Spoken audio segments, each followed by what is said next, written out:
This is our Toyota Alphard 3 litre 4-wheel drive on a 2005 plate. The video is going to be about getting access to the front and rear rocker cover gaskets, because as you might be able to see, they have been leaking some oil. The front is obviously not too bad, that's quite accessible, but the back is a different kettle of fish because that is buried underneath the throttle body and the manifold. So we're going to figure out how we get to the back of that and set about changing the rubber gasket. I'm going to start by removing the battery because we want to take the fuse box off and lump it over here and don't want any potential risk with the battery, so we're going to take that out first.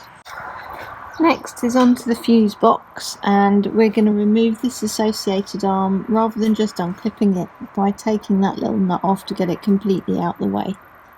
To get to those nuts there, they're quite difficult because you're batting against the casing, so we're going to use an angled spanner. I dropped the fuse box and it's not actually moving out the way as nicely as I'd hoped it would, but anyway, for the moment it can stay there, and then we'll focus on getting the airbox out. This is the clip that holds the wiring harness to the airbox, which can be a bit tricky. It actually sits like that.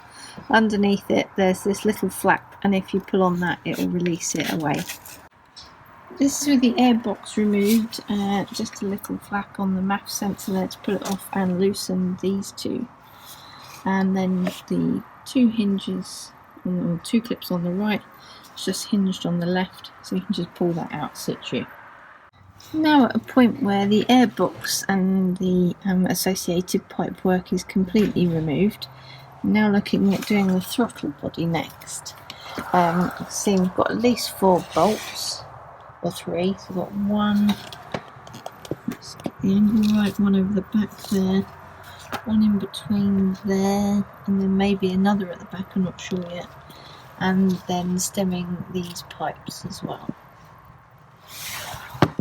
We've taken the 2 pipes off which were coolant, and we're trying to stem the flow with the mole grips.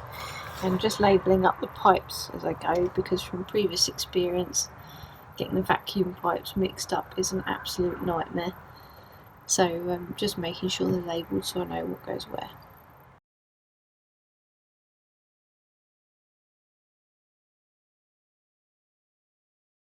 So I've actually split the throttle body in half because I couldn't get the larger bolts out without splitting it, and if we look at the other side, there is a supporting bracket and another bolt to get out. The throttle body is now removed from the manifold. Next step is we're going to remove this metal bracket which is holding the solenoids and vacuum pipes out of the way. So we think we've got a 10mm here, and it feels like there's another one in there. Going to remove all that and then see what else we need to do to get access to the manifold. Next, you will need a hex socket to remove some of the manifold bolts.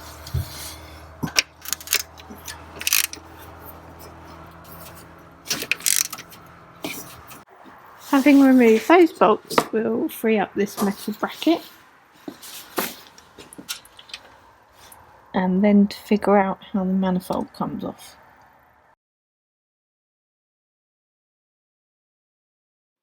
There are some stud bolts which require removal with a star socket.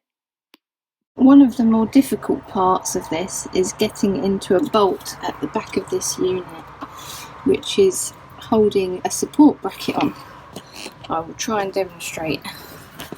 Hopefully you can see this black strut here. This is the support bracket that goes into the back. I don't know if you can see any of that, but and the bolt is, the head of it is facing towards the back of the car, so it took several hours of fighting with it and trying to get the tension off of the support strut to get the bolt out. Then there is also another one which we're still working on at the moment around the other side. Let's get the light right. Behind the back of here, which we've not managed to get hold of yet. This is the 14mm bolt that sits at the back of the support bracket. You can just see in the shadow.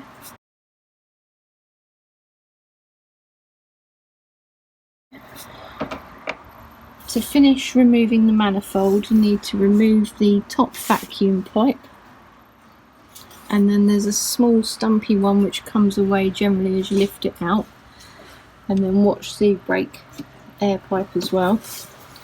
And there is also the brake reservoir which we removed to get better access.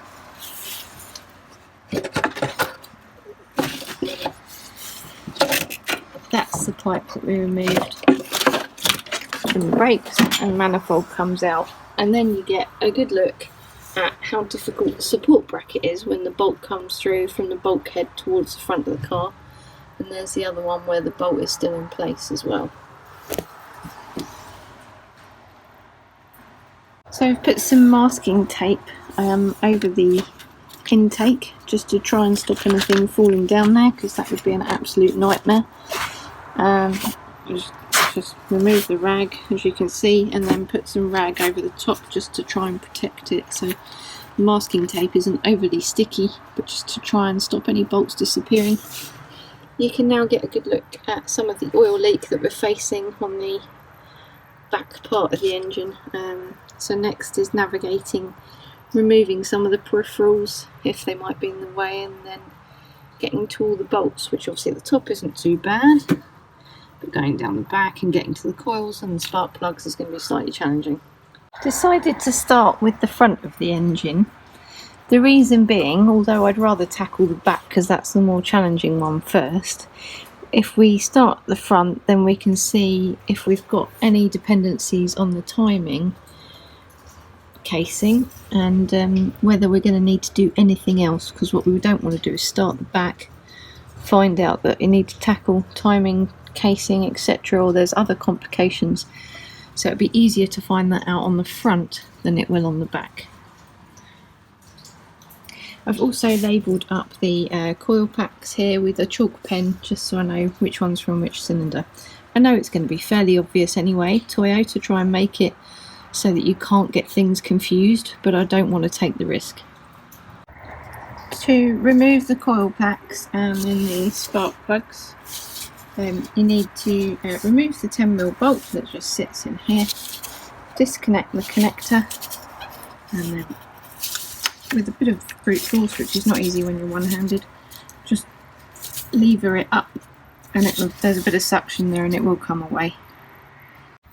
Next, I want to remove the two studs that are holding the wiring harness to the rocker cover, and for that I've got this handy little star attachment, which is let's have a look, see if we can see that, an E6. So we've removed all the 10mm bolts all around the periphery, and we're now going to try and remove the rocker cover.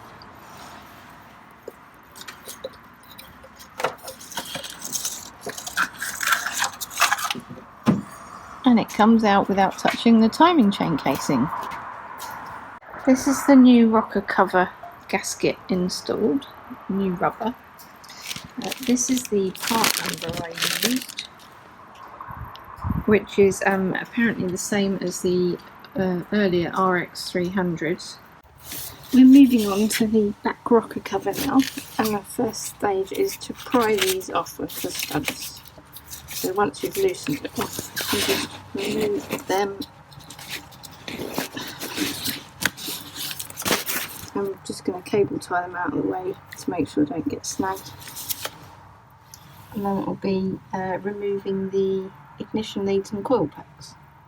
When it comes to removing the number 1 coil pack, you'll find it's going to foul this bracket. The best thing we found is to get a crowbar, push back on it gently, because obviously it's a metal pipe that's connected there, just to lever out enough while you pull out the coil pack with the other hand or with the help of an assistant.